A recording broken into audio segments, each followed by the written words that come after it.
Hello friend, जय माता दी। कैसे हैं आप सब। आज इस वीडियो में हम आपके साथ शेयर करने वाले हैं तुलसी की मंजीरी हमें कब निकालनी चाहिए और कैसे निकालनी चाहिए, कौन से दिन निकालनी चाहिए, कौन सा दिन तुलसी की मंजीरी निकालने के लिए सही होता है, और सूखी मंजीरी का क्या करें और हरी मंजीरी का क्या करें, और मंजीरी भगवान जी पे चढ़ाने के बाद उसके बाद हम उसका क्या करें, और तुलसी की सूखी लकड़ी का क्या करें।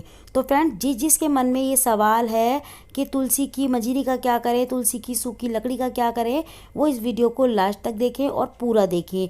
तो फ्रेंड्स, आपको कमेंट करके पूछने की ज़रूरत नहीं पड़ेगी। इससे पहले मैंने 2 वीडियो डाली हैं इसी टॉपिक पे, एक तो मंजीरी के, एक सूखी लकड़ी के टॉपिक पे। लेकिन फिर भी मेरे पास बहुत सारे ऐसे कमेंट आते हैं कि हम क्या करें और इनके मतलब भगवान जी पे चढ़ाने के बाद क्या करें। तो कमेंट में थोड़ा बताना पॉसिबल नहीं हो पाता है, अच्छे से समझा नहीं पाते हैं।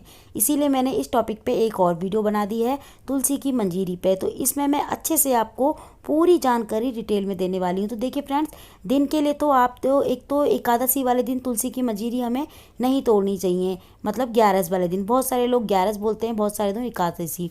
तो इस दिन हमें जो है ना तुलसी की मंजीरी बिल्कुल नहीं निकालनी चाहिए। और एक है रविवार का दिन, तो हो सके तो मावस वाले दिन भी ना निकालें तो अच्छा है। मैं नहीं निकालती उस दिन, जैसे मावस होती है या फिर रविवार और बृहस्पतिवार और एकादशी। तो इन दोनों में देखिए, मैं अपना बता रही हूँ, मैं नहीं निकालती हूँ मंजीरी, या फिर पत्ते भी नहीं तोड़ती हूँ, या फिर मैं जो छटनी करते हैं ना तुलसी की, वो भी नहीं करती। तो जैसे कि मान लीजिए कोई पार्ट तुलसी का सूख रहा है, कोई लकड़ी तुलसी की सूख रही है, तो उसको भी मैं ना दिन जो और दिन होते हैं मैं आराम से निकाल लेती हूँ। और ना शाम के टाइम कभी ना निकालें, सूरज ढलने से पहले पहले निकाल लें अगर निकाल रहे हैं तो। और देखिए फ्रेंड्स, यहाँ पे मैं ना तुलसी की मंजीरियाँ मैंने बहुत दिन से नहीं निकाली थी, इसलिए ज़्यादा हो गई थी, तो मैं समय समय पे वैसे निकाल देती हूँ।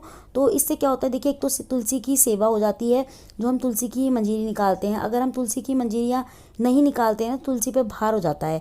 तो देखिए, मैं सूखी सूखी मंजीरी, मेरे तुलसी पे सूखती ही नहीं है मंजीरियाँ, मैं उससे पहले ही निकाल देती हूँ। हरी मंजीरी होती है ना, मुझे लगता है कि मैं निकाल के ना भगवान जी पे चढ़ा देती हूँ।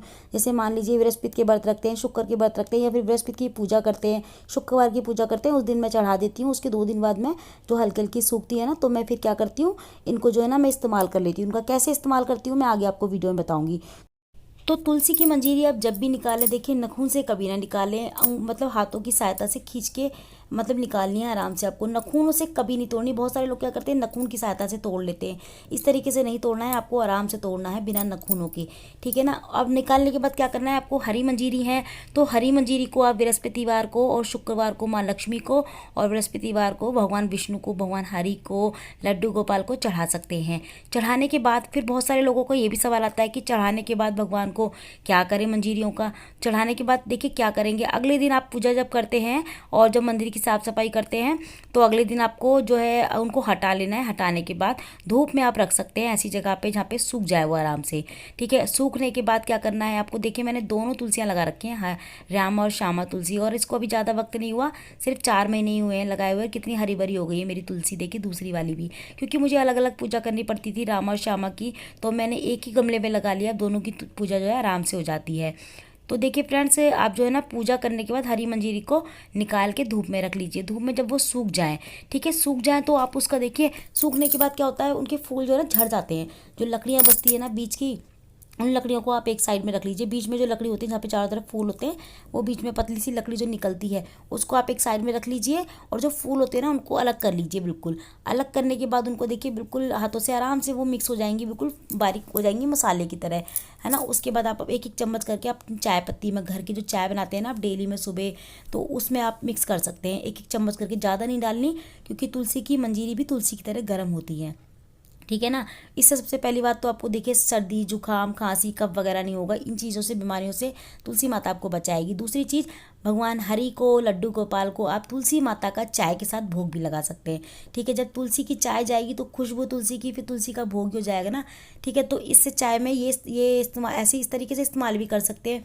और देखिए बहुत सारे लोगों का कहना है बहुत सारी है, तो इकट्ठी कैसे करें, तो उनको इकट्ठा करके बारीक करके रख लीजिए। जैसे मैंने सूखी वाली मंजरी रख रखी है ना, इस तरीके से आप रख लीजिए। और देखिए ये तुलसी के बीज हैं, इनको आप अलग भी कर सकते हैं, चाहे तो इसी के साथ इस्तेमाल भी कर सकते हैं, ठीक है ना। और इसके बाद आपको ना एक एक चम्मच करके डालिए, इकट्ठा मत डालिए कि आप इकट्ठा ही एक ही बार में तो उस चाय पत्ती में डाल दीजिए। एक एक 2-2 चम्मच करके हर बार डब्बे में आप जो है मिक्स कर सकते हैं। उसको इस तरीके से इस्तेमाल करेंगे ना तो आपकी मंजीरी कभी भी वेस्ट नहीं जाएगी, कभी भी आपको इधर उधर कुछ नहीं करना पड़ेगा इनका। सूखी, ठीक है, भगवान जी पे चढ़ाने के बाद इस तरीके से सुखा के आप कर सकते हैं। और सूखी मंजीरी को तो डायरेक्ट आप जो है मिक्स करके हाथों से मसल के और चाय पत्ती में डाल सकते हैं। देखिए बहुत सारे लोग मसालों में भी इस्तेमाल कर लेते हैं, लेकिन मसालों में बहुत सारे लोगों को जो है तुलसी का टेस्ट अच्छा नहीं लगता, और बहुत सारे लोग लहसुन प्याज भी डालते हैं। जो लहसुन प्याज नहीं डालते वो इस्तेमाल करते हैं तुलसी को भी जो है मसालों के साथ थोड़ा थोड़ा डाल के इस्तेमाल कर लेते हैं। तुलसी की खुशबू बहुत लोगों को जैसे पसंद होती है, लेकिन कुछ लोगों को नहीं पसंद होती, हर एक किसी को पसंद नहीं होती है, तो वो मत डालिए, वो चाय पत्ती में डाल लीजिए, क्योंकि चाय पत्ती में तो चाय में जो है हर एक किसी को तुलसी की जो है खुशबू बहुत पसंद होती है। तो मैं तो देखिए ऐसे ही इस्तेमाल करती हूँ। और दूसरी चीज़ दूसरी जो है आप किस तरीके से इस्तेमाल कर सकते हैं कि तुलसी का जो सूखा हुआ पार्ट होता है ना, जैसे कि सूखी लकड़ी हो गई या सूखी मंजीरी हो गई, उनको बारीक बारीक कर लीजिए। जैसे मैंने कर रखा है, एक पन्नी में भर लीजिए, साफ करके रख लीजिए। पन्नी में भरने के बाद आपको बिल्कुल बारीक बारीक लकड़ियाँ जो होती है ना उसको बिल्कुल बारीक बारीक तोड़ लीजिए और उसी में मिक्स करके रख लीजिए मंजीरों के साथ, सूखी मंजीरी के साथ। आपको क्या करना है, हफ्ते में 2 बार, बहुत सारे घरों में या हर घर में ऐसा होता है कि हफ्ते में 2 बार ना कपूर के साथ जो है ना गूगल जलाया जाता है, तो उसमें आप इस्तेमाल कर सकते हैं। ठीक है, घर में हफ्ते में 2 बार धुआं कर दीजिए। आप उसको ना जैसे एक कटोरी, मतलब मिट्टी की कटोरी होती है ना जो हम हवन वगैरह में इस्तेमाल करते हैं, मिट्टी की जो छोटे छोटे डोने से आते हैं, उनको ऐसा ले लीजिए एक, और उसमें जो है ना कपूर के साथ जो है गूगल जलाए, तभी आपको थोड़ा सा उसके ऊपर ही जो है हल्का सा चूरा जो है इसका डालते रहें। तो उससे क्या होगा, हमारे घर में जो है ना धुआं भी हो जाएगा तुलसी की लकड़ी का, सूखी मंजीरी का। उससे क्या होगा, हमारे घर में जो है पॉजिटिविटी आएगी, अच्छा वातावरण हो जाएगा पूरे घर में तुलसी के धुएं से। और जो नेगेटिविटी है ना दूर दूर तक हमारे घर में नहीं रहेगी तुलसी का धुआं करने से। जिस घर में तुलसी होती है, तुलसी की लकड़ी का धुआं होता है। देखिए फ्रेंड्स, सूखी, मैंने हरी नहीं बोला, सूखी मंजीरी और सूखी लकड़ी को आप जला सकते हैं। हरी मंजीरी और हरी लकड़ी को आप बिल्कुल ना जलाएं, ठीक है, इस चीज़ का आपको ध्यान रखना है, सुखा के ही जलाना है। अगर आपकी तुलसी का कोई पार्ट खराब हो गया है, कोई लकड़ी कोई पार्ट ऐसा है सूख गया है, तो उसको आप तोड़ के इस्तेमाल कर सकते हैं जलाने के ऊपर। बाकी आप हरी आपको बिल्कुल नहीं जलानी, हरी तुलसी या हरी मंजीरी नहीं जलाई जाती, वो भगवान को चढ़ाई जाती है। ठीक है फ्रेंड्स, उसके बाद देखिए मैंने इस तरीके से अलग अलग कर लेती हूँ। भगवान जी को चढ़ाने के लिए मैंने अलग रख लिया, धुआं करने के लिए या फिर चाय पत्ती में डालने के लिए मैंने अलग कर लिया है। इस तरीके से मैं इस्तेमाल करती हूँ मंजीरियों को, और सूखी लकड़ियों को भी मैं ऐसे ही इस्तेमाल करती हूँ। मान लीजिए आपके घर में बहुत सारी लकड़ी है, बहुत सारी मंजीरी है, तो उसको आप इकट्ठा करके रख लीजिए। साल में 6 महीने में जब भी आप अपने घर में हवन कराते हैं, हवन में आप सूखी लकड़ी या मंजीरी इस्तेमाल कर सकते हैं। आप किसी भी पंडित जी से पूछ के देख लीजिए, आप अपने घर के हवन में ना तुलसी की लकड़ी का इस्तेमाल कर सकते हैं, और हवन में तुलसी की लकड़ी भी मंगाई जाती है। तो फ्रेंड्स, इस तरीके से आप तुलसी की मंजीरी और तुलसी की सूखी लकड़ियों का इस्तेमाल कर सकते हैं। और फ्रेंड, जो हफ्ते में 2 बार आप जो 2 दिन जो आप धुआं करेंगे ना कपूर के साथ लकड़ी का और मंजीरी का, तो वो जो राख बचती है ना उसको आप पौधों में डाल दीजिए। अपने घर के ही पौधों में उस राख को डाल सकते हैं, किसी भी पौधे में। तुलसी की जो लकड़ी का जो राख बनेगी या फिर मंजीरी की जो राख होगी उसको आप पौधों में डाल दीजिए। तो तुलसी की मंजीरी या लकड़ी आपके घर में ही पौधों में ही मिल जाएगी, खाद का काम करेगी। तो उसी में आप मिक्स कर दीजिए। आपको इधर उधर फेंकने की भी ज़रूरत नहीं है, उसको फेंकना नहीं है, उसको पौधों में ही डालना है।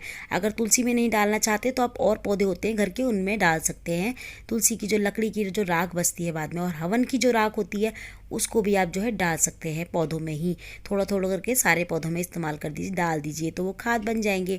तो फ्रेंड्स, इसी तरीके से मैं तो देखिए ऐसे ही करती हूँ, और ये कोई मैं अपने आप से अपनी खुद से नहीं करती या फिर अपने दिमाग से नहीं करती। मैं ये जानकारियाँ बहुत ही हमारे एक पंडित जी हैं उनसे पूछ के ही ये सारा कुछ मैं करती हूँ। ऐसे नहीं करती कि मैंने कुछ भी अपने मन से किया और आपको बता दिया, ऐसा नहीं है। मैं पूछ के करती हूँ अच्छे से, अच्छे पंडित जी हैं उनसे पूछ के अच्छे से सलाह मशवरा करके उसके बाद ही ऐसे काम मैं करती हूँ। क्योंकि मेरे घर में एक तुलसी नहीं, बहुत सारी तुलसियाँ हैं, और मेरे घर में बहुत सारी मंजीरी भी होती हैं, और तुलसी की सूखी लकड़ियाँ भी निकलती हैं। क्योंकि अब बहुत सारे पार्ट ऐसे होते हैं सूख जाते हैं, मैं उनको निकालती रहती हूँ, छाँटती रहती हूँ। तो मैं तो देखिए ऐसे ही इस्तेमाल करती हूँ। मैं हफ्ते में 2 बार जो है ना घर में कपूर के साथ जो है ना सूखी लकड़ी को और मंजीरी को जला देती हूँ, मतलब घर में धुआं कर देती हूँ उसका। तो फ्रेंड्स, आज की वीडियो आपको हमारी कैसी लगी मुझे ज़रूर बताइएगा। अच्छी लगी है तो लाइक ज़रूर करिएगा। तो मैं मिलती हूँ अगली वीडियो में ऐसी अच्छी सी एक और वीडियो के साथ। जब तक के लिए जय माता दी।